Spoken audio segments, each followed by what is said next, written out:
राम गुरु जी, मेरा सवाल ये है कि आपने अभी सेवा के ऊपर इतनी सारी बातें कही, तो आपके अनुसार सेवा का सही अर्थ क्या है? और अगर इसकी कोई परिभाषा देना तो आप क्या देंगे? सेवा का सही अर्थ एक्चुअली तो सेवा आपका अपना निजी धर्म है।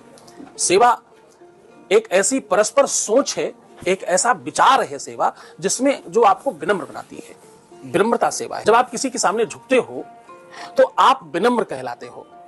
सेवा सबसे पहले विनम्रता देती है। आप सिख समुदाय में जाइए, उनके यहाँ क्या कहते हैं कितना ही बड़ा व्यक्ति हो, आपको मालूम वहां सेवा के लिए काम क्या मिलता है? सबसे पहला काम क्या मिलता है? कोई सिख समुदाय से हो, जूते रखने, जूते पॉलिश करना।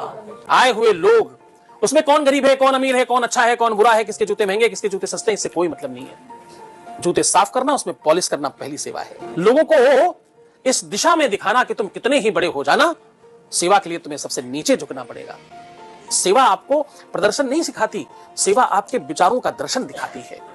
सेवा वो नहीं है जो आप दिखाने के लिए करते हैं। जब आप किसी के पैर दबाते हैं तो बड़े सारे तरीके हैं, आप फटाफट फटाफट करके खत्म करते हो, और दूसरा तरीका जब आप उसको दबाने के लिए पकड़ते हो, उसका एहसास करते हो उसके दर्द का, और आप दबाते हो। सेवा आपके भाव, आपके विचार, जो भावों को, तुम्हारे विचारों को, तुम्हारी मानसिकता को, तुम्हारी रहनी को, तुम्हारी निजता को, तुम्हारे नेचर को, तुम्हारे व्यक्तित्व को और तुमको बेहतरीन बना दे, उसका नाम सेवा।